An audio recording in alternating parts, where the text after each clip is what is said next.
ইউনুস নামটি বললেই আমরা আগে আমাদের শিশুকালে অন্তরে আসতো তিমি মাছের পেটে পড়ে যাওয়া একজন নবীর কথা। কিন্তু ইউনুস সাহেব বাংলাদেশের মানুষের অনেক নিয়ত উনি করেছিলেন। এখন ওনার নাম বললেই সুদের প্রসঙ্গটা এসে যায়। অনেকে আমাদেরকে বলে, হায় হায় হায় হায়, কাজী সাহেবের মতো এইসব এই প্রবীণ যারা আমাদেরকে দিন বুঝাতো তারাও এখন একজন সুদখোরের কথা বলা শুরু করেছে, আর দুনিয়ার কই আছে। বাবারে, আমরা ওনার সুদের সমর্থন করার জন্য যাচ্ছি না, সুদ থেকে ওনাকে বের করার জন্য আমরা যাচ্ছি, টানছি ওনাকে। মুসা আর হারুন আলাইহিস সালাম, এই দুই নবীকে আল্লাহ কি বলেছেন? ইতিয়া ফেরাউনা ফাতিয়া ফেরাউনা, ফেরাউনের কাছে যাও, কারণ তার একটা শক্তি আছে, সামর্থ্য আছে, একটা দেশ স্টেট সে চালায়। তো সে যদি হেদায়েত হয়ে যায়, গোটা জাতি হেদায়েত হয়ে যাবে। তো তোমরা যাও ফেরাউনের কাছে। ইউনুস সাহেব কি ফেরাউনের চেয়ে খারাপ? মোটেও না, তিনি মুসলিম। তিনি যে গ্রামীণ ব্যাংকে কি করেছেন আসলে ওইটা দেখতে হবে, সেগুলো কতটুকু সুদের মধ্যে পড়ে, কতটুকু সুদ মুক্ত। যাই হোক, যেটাই হোক, যেহেতু সুদের একটা প্রসঙ্গ আসে, আমরা অবশ্যই তার কাছে আবদার করব, তিনি এদেশের 18 কোটি মানুষের এখন প্রেসিডেন্ট। আমি প্রেসিডেন্ট বলছি, প্রেসিডেন্ট বলবো ওনাকে। তো তার কাছে এখানে লক্ষ লক্ষ আলিম ওলামা, ধর্মপ্রাণ মুসলিম, আমরা তো চাইবই যে তিনি হালাল বাণিজ্য ভিত্তিক সেগুলো করবেন, রূপান্তর করবেন, একটু সামান্য রূপান্তর করে দিলে হয়ে যাবে। তিনি পারবেন ইনশাল্লাহ এটা। তো বাদশাহ হারুনকে একজন আলেম খুব রুক্ষ ভাষায় কিছু কথা বলছিলেন। তখন বাদশাহ হারুন ওই আলেম সাহেবকে বলেছিলেন, দেখুন, আপনি কোনো মুসা আলাহিসাল্লামের চেয়ে উত্তম ব্যক্তি নন, আর আমিও কোনো ফেরাউনের চেয়ে খারাপ না। তো ফেরাউনের মতো খারাপ লোকের কাছে মুসা আলাহিসাল্লামের মতো এমন বড় উলুল আজম নবীকে আল্লাহ পাঠিয়ে বলেছিলেন, সফট কর্নার হয়ে, কোমল ভাষী হয়ে, প্রাঞ্জল ভাষায় ফেরাউনের সাথে কথা বলো। দেখুন, কারণ প্রাণ ছোঁয়া ভাষায় কথা বললে টেনে আনা যায়, আল্লাহ তাযাক্কার, তখন সে তোমার কথাকে মূল্যায়ন করবে। হৃদয়ের গেট, দরজা সে খুলে দিতে পারে। তোমার অতিথি সুলভ, ভদ্রতা সুলভ একটা সুন্দর ভাষণ পেয়ে হৃদয়ের দরজা যদি খুলে যায়, তাতে কাজ হয়ে গেল। আমি আকশা, অথবা সে হয় স্মরণ করবে, অথবা সে ভয় করবে রব্বুল আলমিনকে। তাহলে তো দুই অবস্থায় হেদায়েত পেয়ে গেল। হৃদয়ের দুয়ার খুলে দিয়ে পজিটিভলি আল্লাহর কৃতজ্ঞ বান্দা হয়ে গ্রহণ করলে হেদায়েত পাবে, আল্লাহকে ভয় পেয়ে গ্রহণ করলে সেটাও হেদায়েত পাবে। তো সেটা কোমল কথার দ্বারা হয়, কোমল কথাই সবচেয়ে শক্তিশালী। রাবারের টায়ার গুলোই তো টনে টনে ওজনী লোহার এই যন্ত্রটাকে বহন করে নিয়ে যায়, নরম হওয়ার কারণে পেরেছে। এটা শক্ত হলে পারত না, অধিকাংশ জায়গায় নরমই হওয়া লাগে। যাই হোক, উত্তর দিলাম সুয়ালে মোকাদ্দারের। অনেকেই প্রশ্ন করেন যে ইউনুস সাহেবের দালালি করছি, মোটেও না। আমি তো বাংলাদেশে এখন নাই, কখন যে ঢুকবো, আর ঢুকলেও আপনাদের একটা চৌকিদারের চেয়ার নিয়ে টানাহেঁচা করবো না।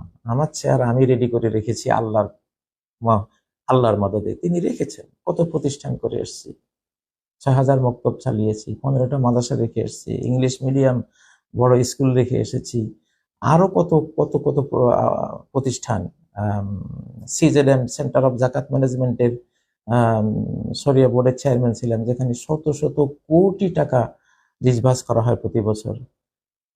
তারপর নিজের কত আরো বিভিন্ন মিডিয়ার জগতে ছিলাম, কত কিছুই তো আছে। তো ভাই, ডক্টর ইউনূস সাহেব যে এই ওয়ার্ল্ড অফ 3 জিরোজ এই বইটি লিখেছেন, খুবই সমাদৃত সারা ওয়ার্ল্ডে। এটা বাংলাদেশের একটা গৌরব, আমরা গৌরব করতে পারি ওনাকে দিয়ে।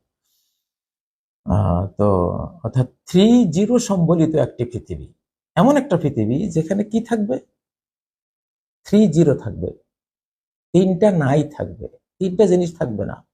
জিরো পোভার্টি, অর্থাৎ কোন দারিদ্র্য থাকবে না, জিরো আনএমপ্লয়মেন্ট, অর্থাৎ কোনো বেকারত্ব থাকবে না, জিরো নেট কার্বন এমিশন, কোনো কার্বন নিঃসরণ থাকবে না।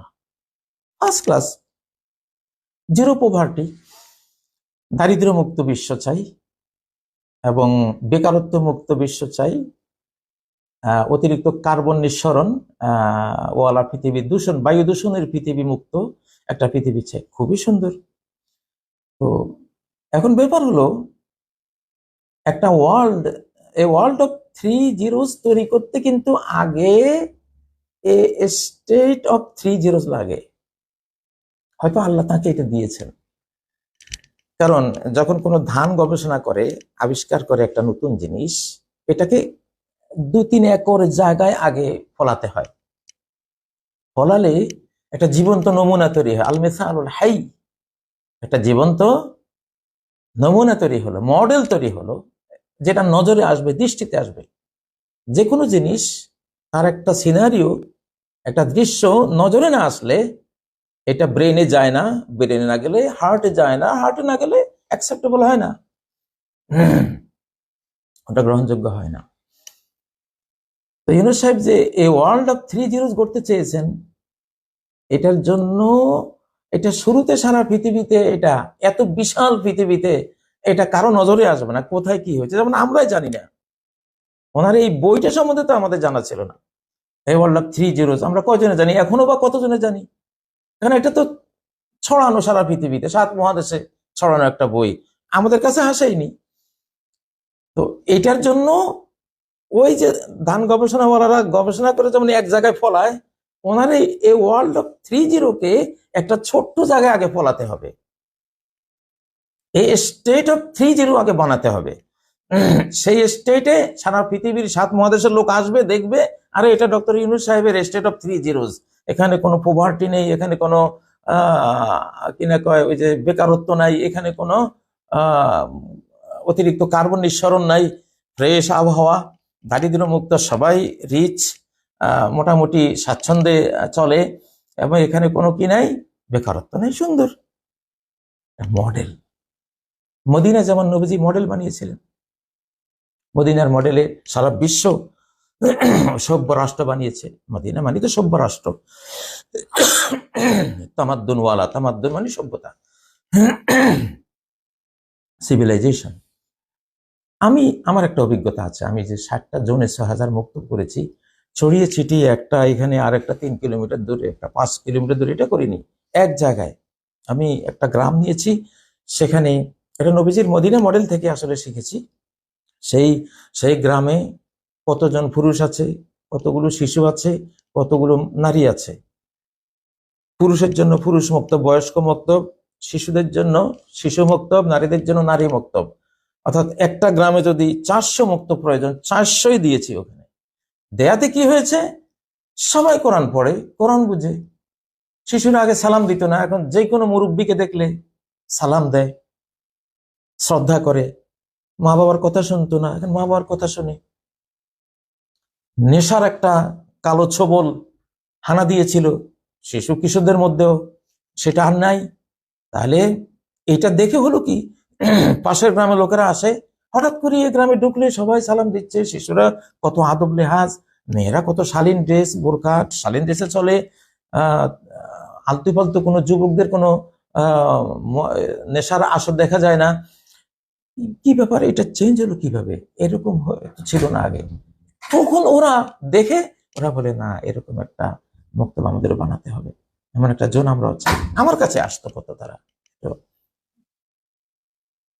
তো ডক্টর ইউনূস সাহেবকে ওনার এই ওয়ার্ল্ড অফ 3 জিরোজ বানাতে হলে আসলেই আল্লাহ দেখেছেন যে তুমি যে আমার বান্দাদের এত বড় একটা সেবা করতে চাও, তো তোমার জন্য আগে, হ্যাঁ, এত বড় জায়গায় তো পারবো না, ছোট্ট জায়গায় করে দেখাও, তারপরে এটা সারা বিশ্বের মিডিয়া এটা যাবে, এখানে আসবে লোকেরা, বাংলাদেশ একটা একটা কি হয়ে যাবে, বিশাল একটা 3 জিরোর যজ্ঞের দেশে পরিণত হয়ে যাবে। তখন ছড়িয়ে যাবে, সবাই বুঝবে এবং পদ্ধতি শিখবে। যেমন বাংলাদেশের ছাত্ররা তোমরা একটা আন্দোলন করে দেখিয়েছো, বাঙালি তো বাঙালির মতো বুদ্ধি সে পৃথিবীর কোনো জাতির মধ্যে তেমন একটা নাই। সবচেয়ে বেশি বিচক্ষণ বুদ্ধিওয়ালা। ব্রাহ্মণরা এদেরকে রাক্ষস বলতো। বডি একটু ছোট, আর্যর একটা বড় বড় বডি, ওদের সাথে ওইভাবে পারে না। ঘোর অন্ধকারে গিয়ে আক্রমণ করে সর্বনাশ করে দিয়ে আবার ফেরত নাই। কিরে, কে আসলো কে গেল, এই এই অবস্থা, আমাদেরকে সর্বনাশ করে গেল। তখন ওরা দিশে না পেয়ে লাস্ট একটা থিওরি দাঁড় করালো, যেটা রাক্ষস জাতীয় একটা কিছু জঙ্গল থেকে আসে, আমাদেরকে খেয়ে এভাবে ধ্বংস করে চলে যায়। আসলে রাক্ষস বাঙালি। তো বাঙালির এই যে আন্দোলন, বাঙালি ছাত্রদের আন্দোলন থেকে অনুপ্রেরিত হয়েছে পাকিস্তানের ওরা। পাকিস্তান এখন আমাদের আমাদের নিউ নেশন যেটা আমাদের, এরা আর পাকিস্তানের নিউ নেশন তারা বন্ধু। ওই 71-এর ওই আমাদের ভারতীয় যে দুশ্মনির একটা 71, আমাদের খালি ভাইয়ে ভাইয়ে মারামারি কাটাকাটি হানাহানি এগুলো লাগিয়ে দিয়েছিল, সেটা এখন এদের কাছে নাই। এরা এখন বন্ধু। তো পাকিস্তানের পাঠান পাঞ্জাবি তারা দেহে বড়, এই জন্য তাদের আকলটা বিবেকটা আল্লাহ একটু কমিয়ে দিয়েছেন। আর বাঙালিরা দেহে ছোট, এই জন্য আকল বিবেকটা বাড়িয়ে দিয়েছেন। হ্যাঁ, এখনো যদি বাংলাদেশ পাকিস্তান একটা সম্পর্ক হয়, সেটা বাঙালিরা বুদ্ধি দেবে বেশি, আর পাঠান পাঞ্জাবিরা শক্তি দেবে। ব্রিটিশ লেখক ডব্লিউ হান্টার যেটা বলেছে, বাঙালি সূক্ষ্ম বুদ্ধি আর পাঠানদের গায়ের শক্তির কাছে হেরে গেছে। এই দুইটা সমন্বয় না হলে বাঙালিরও মহাবিপদ, পাঞ্জাবিরও মহাবিপদ। দেখেন না আমরা কি মহাবিপদে এতদিন ভোগ করেছি, কি একটা অবস্থা আমাদের, কি কলোনি, কি অপমান। পশ্চিমবঙ্গের এক সাংবাদিকের একদিন একটা প্রোগ্রাম শুনতেছিলাম, লাস্টে সে যে কথাটা বলে শেষ করলো যে বাংলাদেশ তাদের অ্যাটাচ বাথরুম। আমি পরে লিখেছিলাম, তো সেই জন্য এখন অ্যাটাচ বাথরুম তো লকড হয়ে গেছে, সেই জন্য সবাই সপরিবারের বিছানায় এখন মলমূত্র ত্যাগ করতেছো, তাই না? এই জন্য জ্বালা যন্ত্রণায় লাফাচ্ছ, দৌড়াচ্ছ খালি, হায় হায় কি হলো। আমি লিখেছিলাম এটা। তো তাহলে এই যে অবস্থাটা কি, আমাদের অবস্থাটা কি হয়েছে। আবার পাকিস্তানের দিকে দেখেন, বেচারাদের রুটি রুজির সমস্যা, কত মানে অর্থনীতি যাচ্ছে তাই। তো বুদ্ধিটা দিতে হবে বাঙালি আর ওরা মিললে, একজনে বুদ্ধি দিবে আর একজনের গায়ের শক্তি দিবে, দুটা সমন্বয় হলে বিশাল কিছু হবে। তো এখানে জিরো যে 3 জিরোজ, এই ওয়ার্ল্ড অফ 3 জিরোজ এর জন্য ডক্টর ইউনূস সাহেবকে ছাত্ররা তোমরা তো আছো, তোমরা প্রাণ শক্তি আমাদের এখানে, তোমরা স্টেট অফ 3 জিরো তৈরি করো ইনশাআল্লাহ। তো আমি কিছু বুদ্ধি দেব কোরআন ও সুন্নাহ থেকে, যে জিরো পভার্টি, দারিদ্র মুক্ত। আল্লাহ তাআলা ধনী গরিব সৃষ্টি করেছেন, এখানে দারিদ্র মুক্ত পৃথিবী গড়া যায় একমাত্র কি করলে, ধনীরা যদি দায় নেয় দরিদ্রদের এবং দরদ দেয় দরিদ্রদের। মহানবী যেটা দিয়েছিলেন, আমি তোমাদেরকে কনস্টিটিউশন অফ মদিনা এটা দিয়েছিলাম, এটাই কনস্টিটিউশন অফ 3 জিরোজ যদি আমরা বলি। ওই কনস্টিটিউশন ওইটাতে গেলে, ওই সংবিধানে গেলেই এটা সম্ভব। তো আমাদের বাংলাদেশ যে আমরা গণপ্রজাতন্ত্রী বলি, এই যে প্রজাতন্ত্র, এটা কিসের প্রজা? এখানে তো কোনো রাজা বাদশা নাই, তবুও গণপ্রজাতন্ত্রী কেন বলি? ওই যে সংবিধানের প্রজা আমরা, সংবিধান ব্রিটিশরা রেখে গেছে, আমরা এখনো তাদের প্রজা। সংবিধানে হাত দিতে হবে, কুড়ালটা ওইসব গোলামীর সংবিধানকে কুড়াল মেরে বিদায় করে দিতে হবে। গণপ্রজাতন্ত্রী কিসের প্রজা? আমরা প্রজা হলে আল্লাহর হবো, বান্দা গোলাম স্লেভ হলে আল্লাহর হবো। যাই হোক, তো সেখানে গত একটা প্রোগ্রাম আমি বলেছিলাম যে এই মদিনার যে এখানে যে 52টা আর্টিকেল বা 64 আর্টিকেল, এগুলো principles of goodness and justice হিসেবে সারা ওয়ার্ল্ডে স্বীকৃত। সবাই সেটা হিসেবে তো নিতে পারে, মুসলিমরা না হয় ধর্ম হিসাবে নিল, বাকিরা ন্যায়পরায়ণতা এবং সৎকর্মপরায়ণতা, যে ভালো মানুষ হওয়া। ভালো মানুষ, আমরা যে স্কুল কলেজে পড়ি বিজ্ঞান বিভাগ, একটা মানবিক বিভাগ, মানবিক কি, মানুষ হওয়ার জন্য সেই শিক্ষাটা ছিল। তো এগুলো তো মানুষ হওয়ার জন্য। তো এখানে জিরো পভার্টি এটা মদিনায় ছিল।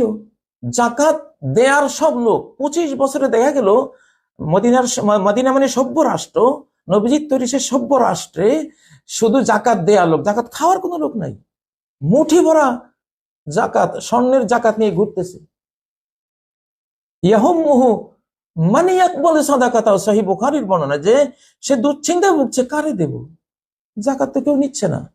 পরে করলো কি, যত কৃতদাস ছিল মুসলিম সাম্রাজ্যে জাকাতের টাকা দিয়ে তাদেরকে মুক্ত করে করে করে জাকাত শেষ করত। এটা সম্ভব, এটা হতে পারে, ধনীরা দায়িত্ব নেবে। আমরা ডক্টর ইউনূস সাহেবকে বলবো, বাংলাদেশে যত জাকাত আছে আপনি জাকাত ধনীদেরকে মোটিভেশন দেন, জাকাত দিয়ে দারিদ্র দূর করে দেবা। জাকাতের আসলে সিস্টেম হলো একজন গরিবকে 1 বছরে জাকাত দিয়ে দেবে, 1 বছর যাতে হাত পাততে না হয়। ওমরের এটা অর্থনীতি, জাকাত দিতেছিল, যখন জাকাত দিবা ধনী বানিয়ে দেবা। এটা হলো যারা কর্মক্ষম না, কর্ম করতে পারবে না, তাদেরকে জাকাত দিয়ে 1 বছরের দারিদ্র মুক্ত হলো। আর যারা শিল্প কর্ম করতে পারবে তাদেরকে সারা জীবনের জন্য জাকাত দিয়ে দারিদ্র মুক্ত করে দাও। তাকে একটা পাওয়ার টিলার কিনে দাও, একটা ট্রাক্টর কিনে দাও, তার একটা ট্রাক কিনে দাও, তাকে একটা পুঁজি দিয়ে দাও, যে যেটা করতে পারবে জাকাত দিয়ে দারিদ্র বিমোচন। এটা আপনি জিরো পভার্টি জাকাত দিয়ে করতে পারবেন। আর বাকি আপনার যে সোশ্যাল ব্যবসা ইত্যাদি যেটা আছে, আপনি সুদ মুক্ত করে ওটা করুন। জিরো পভার্টি এই বাংলাদেশে ইনশাল্লাহ সম্ভব। আর জিরো এমপ্লয়মেন্ট যেটা, সেটাও সম্ভব। মুমিনের, আমি এখন কোনো কাজ করি না, আমি যেখানে আছি আমি কিন্তু বেকার এখন, কিন্তু আসলে কি আমি বেকার? আমি আমার দিনের একটা বিরাট অংশ চলে যায় এই কোরআন অধ্যয়নে। এটা কত বড় কাজ।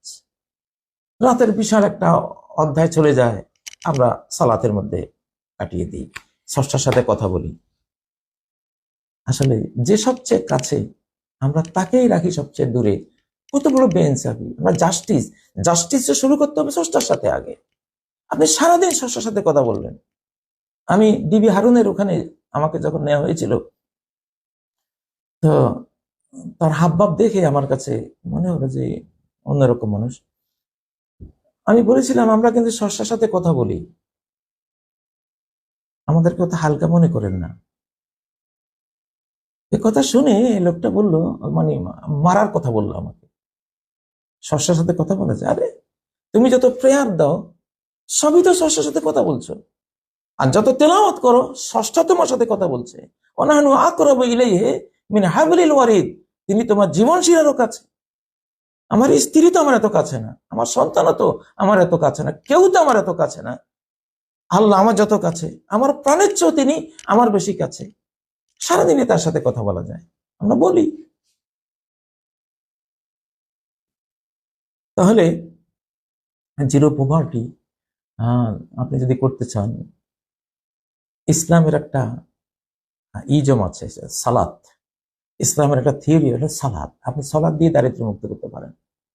মেহরাজে যে আল্লাহ বললেন 50 ওয়াক্ত সালাত পড়বে তোমার উম্মত, যাও 50 ওয়াক্ত সালাত। আপনি চিন্তা করেন, 24 ঘন্টায় 50 ওয়াক্ত, আধা ঘন্টা করে হিসাব করলে তো 48 ঘন্টা, 48 ওয়াক্ত হয়, আরো 2 ওয়াক্ত থেকে যায়।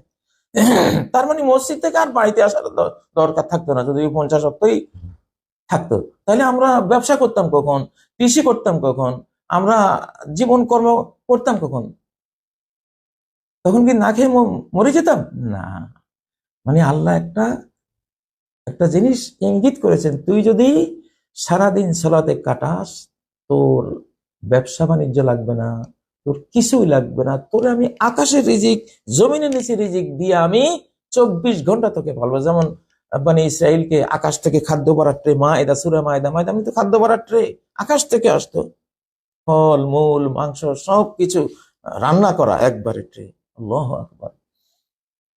আমি ওইভাবে খাওয়াবো তোমাকে। এটা সূরা তহার মধ্যে আল্লাহ বলেছেন, ওয়ামুর আহলাকা বিসসালাতি ওয়াসতাবির আলাইহা, তোমার পরিবারকে তুমি সালাতের নির্দেশ দাও আর নিজে কঠিন ধৈর্য ধরে তুমি সালাত পড়ো।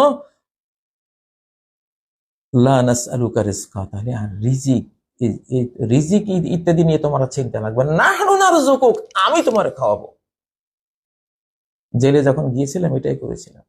জেলে গিয়ে এই সালাতকে অর্থনীতি বানিয়ে দিয়েছিলাম, অধিকাংশ সময় সালাতে কাটাতাম। কি সুন্দর রিজিক আসছে।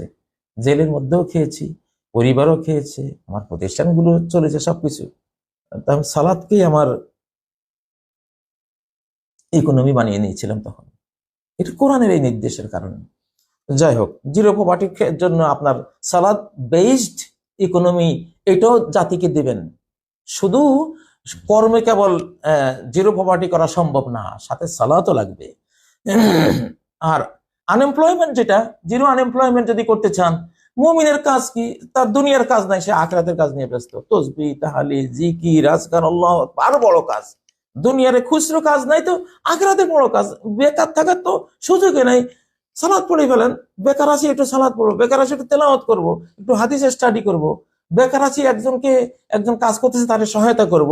তো একজন একজন শিল্পী, তাঁতি, একজন একজন বাঁশের কাজ করতেছে, কেউ কিনা মৃৎশিল্পের মাটির কাজ করতেছে, কেউ বা কত কাজই তো আছে, রাস্তা নির্মাণ করতেছে, ওখানে একটু হেল্প করেন। বেকার থাকার সুযোগটা কোথায়? আবু যার গিফারি নবীজিকে জিজ্ঞাসা করেছিলেন, যখন নবীজি বললেন যে মা আকালা আহাদুন তুআমান খায়রান কাত্তু মিন আন ইয়াকুলা মিন আমালে ইয়াদিহি। কোন ব্যক্তি তার হাতের কামাই দিয়ে যেই রুজি করে খায়, এর চেয়ে উত্তম কোন জীবিকা তার নাই পৃথিবীতে। নবী আল্লাহ দাউদ কান ইয়াকুলু মিন আমালি ইয়াদিহি। দাউদ আলাইহিস সালাম লোহার বর্ম তৈরি করতেন। যুদ্ধের যে সাজোয়া, লোহার বর্ম, এটা তৈরি করে খেতেন তিনি। ওনার জাতি খুব ভীত ছিল, মানে ইসরায়েলরা খুব ভীত ছিল। লোহার বর্ম না দিলে ওরা যুদ্ধে যেত না। অকদ্দের ফিসার দে, তুমি এই কিনা কয় বর্মের গুটিগুলি, রিং গুলো খুব সংকীর্ণ, ছোট ছোট বানাইও, নাহলে তোমার যে জাতি বড় রিং, বড় সাদা হইলে ওরা ওরা বুঝবে যে এটা তীর মারলে তো তীর আমাকে ঘায়ল করে ফেলবে। এই জন্য ছোট্ট ছোট কাদ্দের ফিসার, রিং গুলো ছোট্ট ছোট্ট করে বানাও, দইয়েক মানে ফিসার। যাই হোক, তো উনি উনি নবী হয়ে উনি কাজ করতেন। তো কাজের তো আসলে কোনো শেষ নেই, কাজ করতে চাইলে আমরা কাজ করতে পারবোই।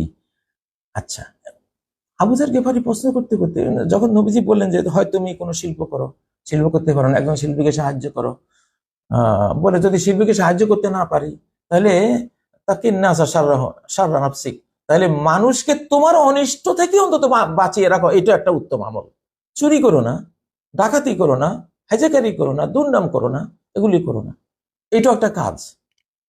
কাউকে কষ্ট দিচ্ছেন না, এটাও একটা কাজ। চুরি করছেন না, এটাও একটা কাজ। কারো গাছ কাটতেছেন না, এটাও একটা কাজ। কারো একটা যে কোনো একটা অনিষ্ট করছেন না, এটাও কিন্তু একটা কাজ। আর সেসব যদি কোনোটাই না করেন, তাহলে অন্তত সালাত পড়েন, জিকির করেন, আজকার করেন, অভাব তো নাই কাজে। দুনিয়ার কাজ নেই, আখিরাতের কাজ করেন। আর হলো যেটা জিরো কার্বন নিঃসরণ, যেটা এটা এটা তো কলকারখানা যারা চালাচ্ছে, আমাদের বাংলাদেশ তো হলো সাইলেন্ট ইন্ডাস্ট্রির দেশ। সাইলেন্ট ইন্ডাস্ট্রি মানে গাছ গাছালি, এক একটা গাছ কিন্তু একটা ইন্ডাস্ট্রি। ফলমূল বানায়, অক্সিজেন বানায়, স্প্রে করে, কার্বন চুষে নেয় রাতের বেলা, কত কি তার কাজ, কত কি তার কাজ। Silent industry. গোটা বাংলাদেশে বাদুড়ে গাছ রোপণ করে, এখানে বাদুড়ে খেয়ে ফেলে, পাখিরা খেয়ে ফেলে, গাছ হয়। এত সুন্দর দেশ, এটা পুরোটাই একটা সাইলেন্ট ইন্ডাস্ট্রির দেশ আমাদের বাংলাদেশটা। তো এখানে তো ইন্ডাস্ট্রির অভাব নেই। এখানে কার্বন, এরা তো হলো পরিবেশ বান্ধব। তো সেখানে এখন যে ইন্ডাস্ট্রিগুলো মানুষ বানিয়েছে, এগুলো ক্ষতিকর। তো ক্ষতিকরটা বানাবার, দূর করার জন্য যে সিস্টেম, সেটাতে তো যেতে হবে, রিফাইন করতে হবে। নদীতে ছেড়ে দেওয়া যাবে না। নদীর কূলে হাঁটলে আগে স্বাস্থ্য ভালো হতো, আর এখন নদীর কূলে হাঁটলে হাসপাতালে যেতে হবে, যে অবস্থা। তো ডক্টর ইউনূস সাহেবকে দিয়ে তো এটা আমরা করাতে পারি ইনশাল্লাহ। তো স্টেট অফ 3.0 বাংলাদেশকে আমরা এটা বানাই, এটা ওনার এই থিওরিটা কোরআন সুন্নাহ সম্মত একেবারেই। ওয়ালা তুফসিদু ফিল আরদি বা'দা ইসলাহিহা, আল্লাহ বলেছেন পৃথিবীকে আমি বসবাসের উপযোগী করে বানিয়েছি, এরপর এটাকে নষ্ট করে ফেলো না, পরিবেশ নষ্ট করো না, বায়ু দূষণ করো না, নদী নষ্ট করো না। শ্বাস নিঃশ্বাসের এই যে জীবন, অক্সিজেন ওয়ালা যে ফ্রেশ একটা আবহাওয়া, এটা নষ্ট করে দিও না, এটা তোমার জীবন। এটা সূরা আল আরাফের 56 নম্বর আয়াত, এখানে আল্লাহ বলেছেন ওয়ালা তুফসিদু ফিল আরদি বা'দা ইসলাহিহা। যাক, এটা ওনার 3.0, আমার স্টেট অফ 3.0 বানানো উচিত। এবারে আপনাদেরকে একটা কথা বলবো, যে ডক্টর ইউনূস সাহেব বা ওনার যে ছাত্র জনতার যে সরকার, এটা একটা কৃতজ্ঞতার বিষয়। আমাদের মস্ত বড় কৃতজ্ঞতার বিষয়। আমরা তো 4-5 বছর এটা শুকরিয়া আদায় করে আমাদের পড়ে থাকা উচিত যে আল্লাহ কি ছিলাম আর কি থেকে কি হলাম। হ্যাঁ, দেখেন সূরা ইব্রাহিমের 7 নম্বর আয়াতে আল্লাহ বলেছেন, লাইন শাকারতুম, কসম করে বলছি যদি কৃতজ্ঞতা প্রকাশ করো, আমার কৃতজ্ঞ বান্দা হও, শুকর গুজার বান্দা হও, লাযিদান্নাকুম, তাহলে অবশ্যই যা দিয়েছি এর চেয়ে আরো বেড়ে দিব, বাড়িয়ে দিব, আমি কসম করে বলছি। এখন ছাত্র এবং ইউনূস সাহেবদের যে সরকার পেয়েছেন কত ভালো, আগের তুলনায় কত ভালো, এর শুকরিয়া তো 5 বছর চলে যাওয়া উচিত। যারা এখনই আপনারা তাড়াহুড়ো করছেন নিজেরা কখন গদিতে বসবেন, তাড়াহুড়ো করবেন না। বিগত 15 বছর তো মুরদে কুলাইনি কারো, শক্তিতে কুলাইনি কারো আমাদের। আমি তো পারিনি, জেলে গিয়েছি, আপনারাও পারেননি, জেলে গিয়ে দেখা হয়েছে নেতারা তো আমার সাথে অনেকেই মিলেছিলেন। তো নেতারা খালি জানতে চাইতো যে হুজুর কবে মুক্তি মিলবে, কবে মুক্তি মিলবে। আমি কি বলবো এখন কোন, আমার ভিতরে কোনো হতাশা ছিল না। আমি আমার বন্ধুকে নিয়ে থাকতাম, আর যাকে আমি বাল্যকালে বন্ধু বানিয়েছি সেই ফ্রেন্ড আমার, আমার শাহানশাহ রাজাদিরাজ সৃষ্টিকর্তা আল্লাহ, পৃথিবীর যেখানে থেকে কোনো ওনাকে নিয়ে থেকে আমার কোনো চিন্তাই না, কোনো টেনশন নেই। ওরা তো টেনশন করতেছে, তো আমি ওদেরকে বলতাম time short, signal down, line clear, train on line. তারা চিন্তা করিস এই 4টা কথা মুখস্থ করে দিয়েছি। আমি তাদের নাম বলছি না। Time short, signal down, line clear, train on line. এটা স্টেশন মাস্টাররা এগুলি ব্যবহার করে শব্দ। তো কত বড় তো 1.5 বছর গেছে, মহাকালীয় চেঞ্জ গুলো সেটা হইতে তো সময় লাগে, 1-2-3 বছর কোনো ব্যাপার না। তো কাজে লাগছে, আমি বলছি ওটা আমি আল্লাহর উপর তাওয়াক্কুল করে বলছি। আসলে তো হয়েছে তো আলহামদুলিল্লাহ, শর্ট টাইমে তো হলো। তো এখন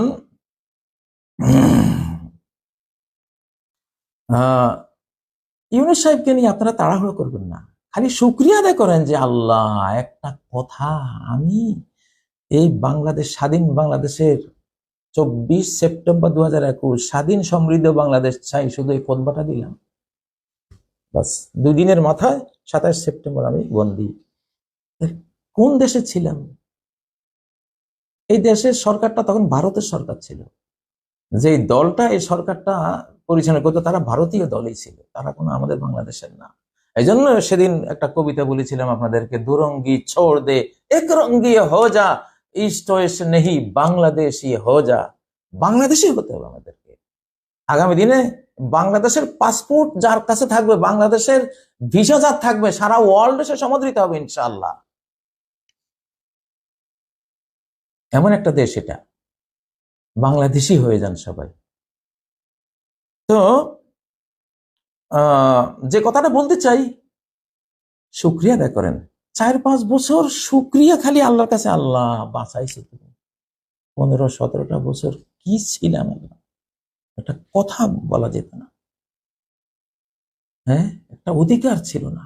মামলা, গায়েবী মামলা, বেনামি মামলা, হায়রে মামলা, মামলা মিথ্যা, সাক্ষী মিথ্যা, বিচার মিথ্যা, রায় মিথ্যা, সকাল মিথ্যা, দুপুর মিথ্যা, বিকাল মিথ্যা, দিন মিথ্যা, রাত মিথ্যা। একটা মিথ্যার অতল তলে তলিয়ে গিয়েছিলাম গোটা জাতিটা। বিদেশের প্রেমের কথা যে বলবে, ওরা এই দেশ থেকে আসলে বিদেশে পাঠাই দেওয়া উচিত।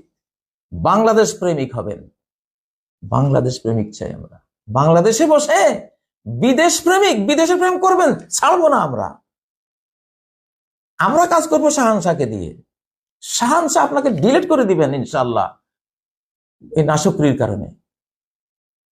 আর ছাত্র জনতা করবে ফিজিক্যালি, নিজেরা ডাইরেক্ট করবে। বাংলাদেশি হয়ে যান। বাংলাদেশে যে ঘটনা ঘটেছে, এই যে আমাদের আবাবিল পাখিরা, ছোট ছোট ছোট পোলাপানি গুলি, 10 বছর, 12 বছর, 19 বছর, 20-25 বছর পোলাপানি, তো এগুলি যে কাজ করেছে এটা তো আবাবিল পাখির কাজের মতো, তয়রান আবাবিল। ও তো মক্কায় তো এই ঘটনাটা ঘটেছিল এরকম। তারা যখন সে আব্রাহা থেকে বেঁচে গেল, 10 বছর, 10টা বছর ওরা শুকরিয়া আদায় করেছিল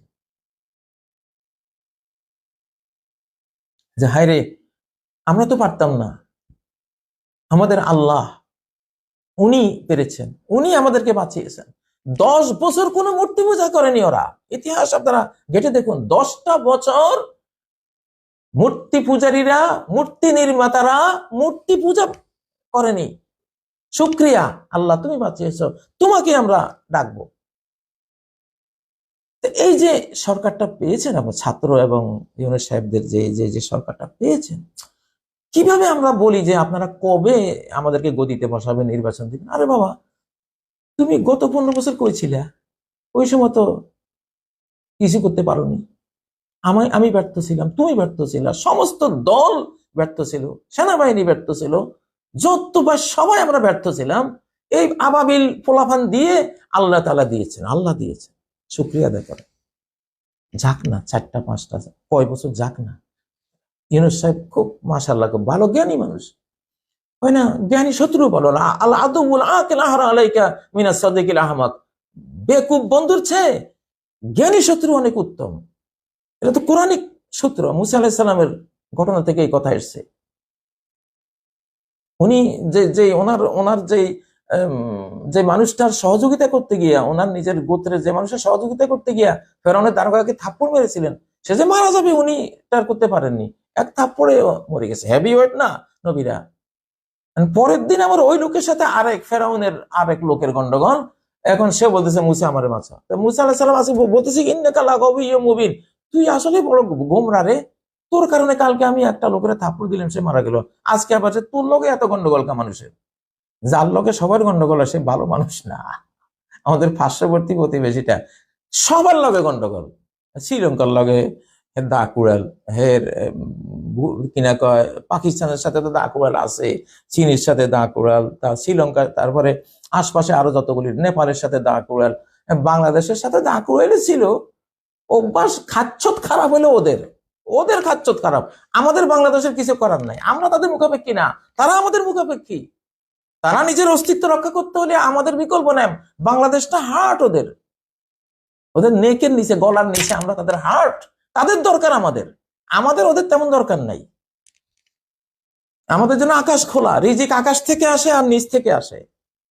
লাকালু মিন ফাওকিহিম ওয়া মিন তাহতি আরজুলিহিম, সূরা মায়েদার মধ্যে আল্লাহ কি বলছেন যে ওরা খেত, ওরা যদি আমার কথা মানতো তাহলে ওরা খেতে পারতো মিন ফাওকিহিম উপর থেকে, ওয়া মিন তাহতি আরজুলিহিম আর তাদের পায়ের তলদেশ থেকে। তাহলে রিজিক আসে কোত্থেকে? উপর থেকে আসে, আসমান থেকে, আর নিচ থেকে আসে। সাইড বাদ দেন না, আল্লাহ তো বলছেন সাইড লাগে, সাইড থেকে যেটা আসা সেটাও উপর, উপর থেকে আসা, নিচ থেকে পাওয়া, ওইটাও ওইটাই। কিন্তু জরুরি পরিস্থিতিতে আল্লাহ তাআলা আমাদেরকে উপর থেকে আর নিচ থেকে এমন দেবেন, আমরা টের পাচ্ছি ইনশাআল্লাহ, আল্লাহ এমন দেবেন বাংলাদেশের মানুষ খেয়ে কুলাবে না ইনশাআল্লাহ। এটা এই যে উপর থেকে আসা নিচ থেকে, এটা এটা 66 নম্বর আয়াত সূরা আল মায়েদা। কিসের ভয় পাচ্ছেন?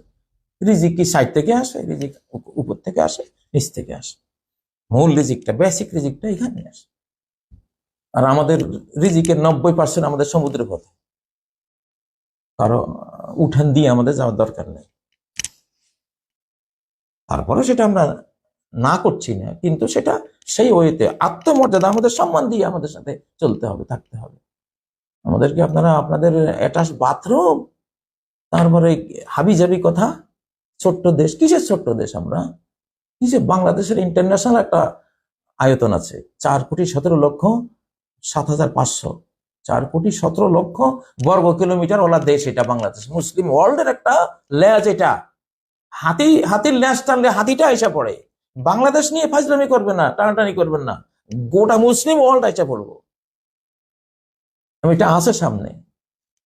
টানাটানি করবে ওরা, টানাটানি করলে গোটা মুসলিম জাহান ঝাঁপিয়ে পড়বে ওই যারা টানাটানি করবে ওদের উপরে, এটা হাদিসে আছে। যাই হোক, আজকে যে কথাগুলি বললাম, একটু শুকরিয়া আদায় করা উচিত। আপনারা শুকরিয়া আদায় করেন। কেউ পারেননি। যেটা পারেননি ছাত্ররা আল্লাহ তৌফিকে পেরেছে, আল্লাহ এটা পারিয়েছেন, তিনি করিয়েছেন, শুকরিয়া আদায় করেন। এত তাড়াহুড়ো করবেন না, অতীতটা একটু মনে করেন, কি জিনিস থেকে বেঁচে গেছেন, কি নির্যাতন থেকে, কি অসম্মান থেকে বেঁচে গেছেন। শুকরিয়াতে 5 বছর যাক না। আর এটা কি অনির্বাচিত সরকার? ছাত্রদের সরকার। গোটা জাতি, ছোট্ট অংশ ছাড়া সবাই ভোট দিয়েছে ওদের।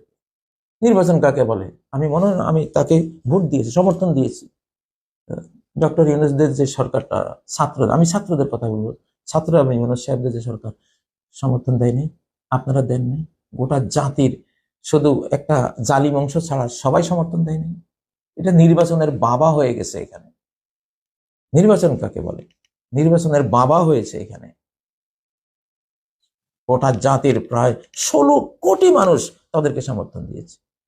সেই সমর্থন নিয়ে, সেই পাওয়ার বলে তারা এসেছে, শুকরিয়া আদায় করা উচিত। তারপরও আমরা মনে করি যে ডক্টর ইউনূস সাহেব, উনি যে বয়সের, দেখেন জো বাইডেন সাহেব ইনারই বয়সের সমান, সেম বয়স। উনি দ্বিতীয় মেয়াদে তিনি প্রতিযোগিতায় করছেন না।